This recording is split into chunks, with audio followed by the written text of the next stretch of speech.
Hello again.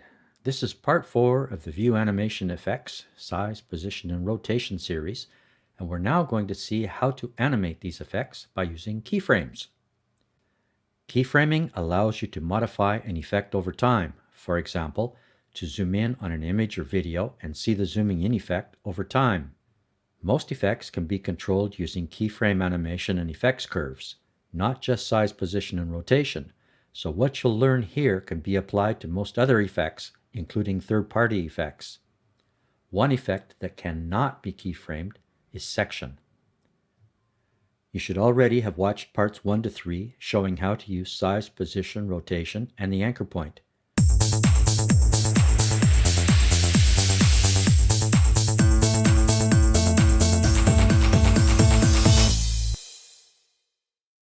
I'm using Magix Movie Studio 2023 Suite, and the same effects apply to Movie Studio Platinum and Video Pro X14. Keyframing is not available in the basic version of Movie Studio.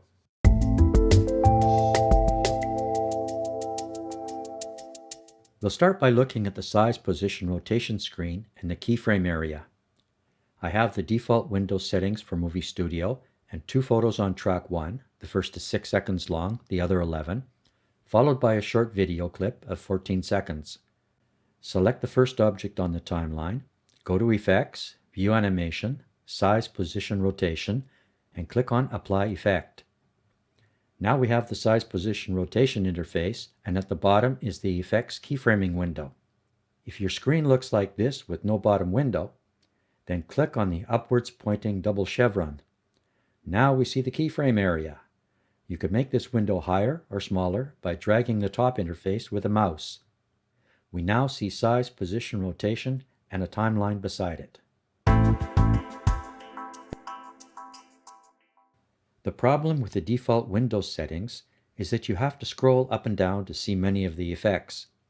To see everything better, I'll reduce the width of the project window or timeline and drag the bottom of the media pool downwards. You can save this view by going to Window, Window Arrangement, Save. Give it a name. I already have one, so I won't save. You can quickly switch between the default window arrangement and a saved one by using the shortcuts F9 for the default and F10 for the first saved arrangement. Now we see all of the size, position, rotation, and anchor point areas and the keyframe window.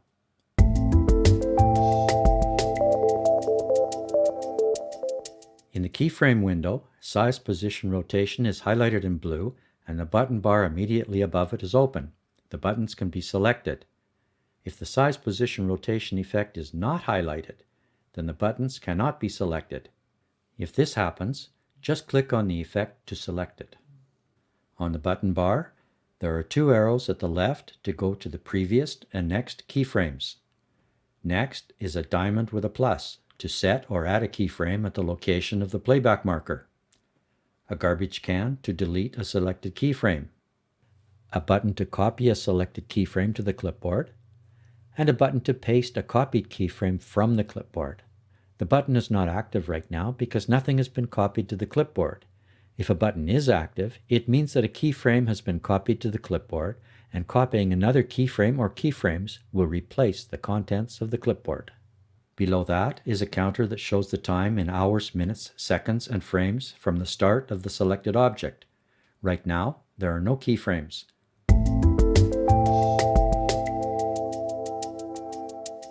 I want to start with a full image screen and then zoom in on the dog. I'll move the playback marker along the timeline to 1 second from the start of the object. The time is shown in the counter.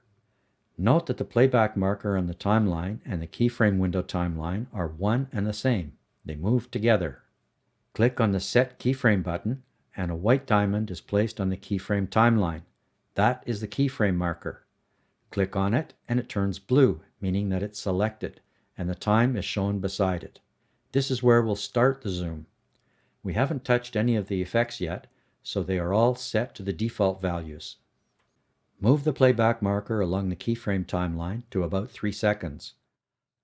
I'll change the width to %, and with the left mouse button held down, drag upwards from the width box until I get to about 200. or just type it in and press enter. A keyframe has been added at the location of the keyframe playback marker. Now I'll drag the image in the preview monitor upwards to see the dog. Oops, I went a bit too far up. I want the bottom of the image to be right at the bottom of the screen, so I can drag the image back down, or simply click on the bottom middle button in the location button box to get the bottom of the image to be at the bottom of the window. Good.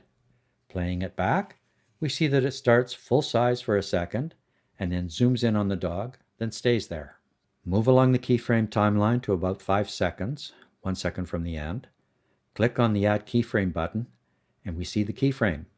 We didn't change anything. We just have a copy of the same effects as the previous keyframe. Now move to the end of the keyframe timeline, 6 seconds. Click on Movie Size to get the image back to full screen, and click on the center button of the Position button box. This is a fast way to get back to the initial settings. The image is back to its original size and location, and a keyframe has been placed automatically at the keyframe playback marker. A keyframe is always added when you change a parameter, unless of course you're already on a keyframe. Sometimes you can't see a keyframe that is at the end of the object timeline, but it's there. Play back the clip and we see the image zoom in and pan onto the dog, hold, then zoom back out. Now, what we just did can be done more easily using the camera zoom shot effect, which I'll cover in a separate tutorial. Since this is a photo, I'll right-click on it, select Change Photo Length, and set it to 9 seconds. Now we see the last keyframe is still at 6 seconds, and upon playback, the image remains at full screen when the playback marker hits the last keyframe. I'm going to make the image zoom out and fly off the screen. I'll put the playback marker at about 7 seconds and set a keyframe. Nothing happens between 6 and 7 seconds. I'll move the playback marker to the end and reduce the size of the image by dragging down on the width counter to about 20%. Then I'll zoom out on the preview monitor window. I hope you watched my tutorial on how to do this. And I'll drag the clip in the preview monitor up and to the left until it's just off screen. Make sure to not drag the anchor point. A keyframe is automatically set. I haven't moved the playback marker, so it's still on the last keyframe. You can change any values and they'll be applied. I'll reduce the size to about 1%. I'll add in some rotation to have the image spin as it flies out. I'll type 3600 into the Z rotation box. Enter. Now, there may be a problem here as rotation may start at the wrong place, like at the beginning of the clip or at some keyframe other than the previous one. If so, select the previous keyframe that you need to correct and make the adjustment. So long as you are on the selected keyframe, changes to parameters adjust the keyframe. If you're not on a keyframe, any changes will create a new keyframe. I'll reset the preview monitor to 100% and play back the clip. We see the zoom in on the image, hold, zoom out, hold, spin, shrink, and fly up to the left off screen. It takes too long to fly out, so I'll adjust the starting keyframe to be at about 8 seconds by selecting and dragging the keyframe to the right. This creates a problem as there is now 2 seconds between the keyframe and the previous one, and I wanted only 1 second. But if I drag that keyframe over by a second, then I'll have a problem with the duration before that. So I want to drag 3 keyframes over. I'll undo these. I'll select multiple keyframes by holding down Control, selecting the first, the second, then the third keyframes. They are all blue. Since they're all sequential, instead of Control, hold down Shift, select the first keyframe, then the last keyframe that you want, and all the keyframes in between will be selected. These are just standard Windows commands. Now when I drag one of the keyframes, they all move together. I'll drag the last one and watch the timer to get to the desired location, about 8 seconds. Again, to change an effect settings for an already positioned keyframe, click the keyframe so that it's selected, and adjust the parameters for the effect. I want to use this same effect, the flyout, on another clip. With the last 2 keyframes selected, press on the Copy Keyframe button, and the effects are copied to the clipboard. I'll select the next clip, click on the Apply Effect button, and place the playback marker at about 1 second from the end, and click on the Paste Keyframe button. Both keyframes are now on this clip. As I mentioned before, if you can't see the second keyframe at the end of the timeline, if it's a photo or a right-trimmed video clip, you can extend the right end until you see the keyframe, then adjust the keyframe as you wish, and then the object duration. When you drag keyframes near the end of a clip, be careful not to go beyond the end or the keyframes will squash together.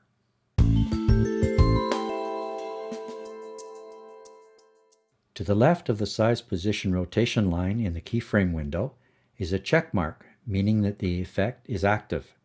If you uncheck this, the effect no longer does anything. I'll turn it back on. At the very left is a greater than sign. This means that the effect is actually a roll-up of other effects. I'll check it, and now we see a line for each effect. They were just rolled up. Now we see the details. Now you can select an effect or effects that you may want to adjust individually. Some of them are combined, meaning that you get a keyframe for both when one is adjusted, like the X scale. A keyframe is also placed for the Y scale. I can't see the last effects, so I'll make the window a little bit higher. Note that all of these also have a check mark in a box at the left, thus you can turn them off or on individually. To the right is a drop-down box that we'll come back to. Then, for detail effects, there's a curved color box that can be changed, and an eye-shaped button. This turns on and off the curve on the object on the timeline. I'll make the object larger on the timeline and turn on the X-axis. We see the blue line with nodes corresponding to the keyframes. You can drag a node and it changes the keyframe location and value. I'll undo that. You can turn on the various effects curves, but I suggest that you limit this to one at a time. Since X and Y values work together, unless you uncheck Combine Input fields, the curves are identical. Modifying points on a curve is more useful in other effects, especially the object volume curve. To the right is a box with a diagonal line in it. This means that there is a linear interpolation of the images between keyframes. Watch the curve on the object. Click on the box and the curve on the object changes from straight lines to curves near the nodes, thus giving you what is called Bezier interpolation. This smooths the curve to make the movement smoother at the start and end of each point. Video Pro X goes even further, allowing you to adjust the curves of the nodes. Just to the right of the effect is a drop-down. Opening this, we see a listing of commands starting with Delete Effects. All keyframes of the effects parameters can be individually moved, deleted, activated, and deactivated. What happens here depends on which line has been selected. The roll-up, size, position, rotation, let's call it SPR, or one of the individual effects. Delete Effects deletes the selected effect entirely. This applies mainly to the top line, the roll-up. Deleting here removes the entire effect and the details. Delete Effects Curve removes the effects curve to be created again. So with the roll-up selected, all of the keyframes are deleted, but the details are still shown. Copy Effects Curve copies the selected effect to the clipboard to be used elsewhere. I'll select just the X scale curve. Insert Effects Curve. The previously copied effects curve can be inserted or pasted elsewhere in the same or another object. I'll go to another object, apply the effect. Since I selected just the X scale curve, then I'll open the pop-down and select Insert Effects Curve. Now we have just the X-axis curve on this object. I can also paste this to the Y-axis and it works. However, pasting to other effects will apply the values, but they may not be the desired values. Obviously, if I select the roll-up SPR and copy the effects curve, pasting it in the other object will paste all values. Combine Effect Curve with Object Length. If you set this option, then changes to the object length will affect the effects curve accordingly. This is most useful if you decide to make a photo longer or shorter on the timeline, as I'm doing here. The keyframes get adjusted automatically. Save Effects Curve. This saves the effect curves as a file so that you can load them again on other objects or in other projects. Note that Combine Effect Curve with Object Length is also saved. so you can easily load the effects curve on objects, photos and videos of different lengths, and the keyframes and the curve will be adjusted accordingly. The file is saved to a folder called User Video Effects with the extension MOC. If you save any of your templates, you may want to make a backup. I skipped over Load Effects Curve. This loads a previously saved effects curve that you can apply to another object. I'll select the video clip. Selecting Load Effects Curve opens the User Video Effects folder with your saved effects curves. Select one and apply it. The entire effect has been applied to the video and adjusted for the length.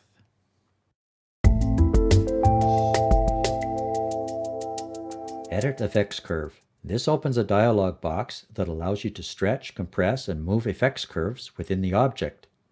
I've selected the SPR rollup and I'll open the editor. The top of the editor indicates the effect or effects, in the case of a rollup, to which changes will be applied. Under Move Position, there are two parameters. The first is Time Axis. With each click of an arrow, the effect curve is moved forward or backward by the displayed time value. The default is 1 frame. You could type a value into a box, like 5 in the Frames box, and each click will move all keyframes for the effect by 5 frames. Next is Effect. Depending on the effect, it's possible to enter exact values or percentages. Clicking on an arrow changes the values of the keyframes by the value in the box. Watch the numbers change in the boxes for SPR, and the X scale curve moves up and down. Every effect that has a keyframe gets modified. This is not very useful for SPR if there are combinations of zooming, panning, and rotation, but you can turn off some of the effects and they won't change when you press on up or down. I'll turn off the 3 rotation effects, and clicking on the button only affects the X and Y scale and position parameters. Next is Stretching and Compressing, again with Time Axis and Effects. Under Time Axis, the curve will be stretched or compressed. I'll adjust the time value to 10 frames and press on minus. The keyframes move to the left and the distance between them decreases proportionately. Pressing on the plus moves keyframes to the right, increasing the distance between them proportionately. Beside that is an invert button. Clicking on it mirrors the curve about the center line. A simple example would be a zoom in. Click on invert and you get a zoom out. Effect is to be avoided. It appears to be useful with a volume curve where a center axis appears. The difference between points above and below the center decreases or increases. With SPR effects, the keyframes appear to all move up or down, so don't use this. There are 4 other options at the bottom that can be applied by clicking on Mirror that are useful with certain effects but of limited use with SPR. The curve will change around the object center. This will make positive values negative and negative values positive, so it would probably be best to avoid this. Next is at the center of the curve, similar to invert, but to be used with caution. Next is at the curve maximum. The x-axis is at the highest keyframe, and the curve and points will be mirrored about this axis. The last is at the curve minimum. The x-axis is at the lowest keyframe, and the curve and points will be mirrored about this axis. Again, to be used with caution or avoided. Other than deleting the curve, pressing on the Remove Effect button at the upper right of the effect screen will remove the effect entirely. That covers keyframing for size, position, and rotation. Try playing with these to get a good feel for how they work. Remember that if the size, position, rotation line is not highlighted, click on it so that you get access to the keyframe buttons. That's it for now. Coming soon, if not there yet, is a tutorial on the camera zoom shot effect that uses size and position effects and keyframes. Thank you for watching. Till next time, make videos.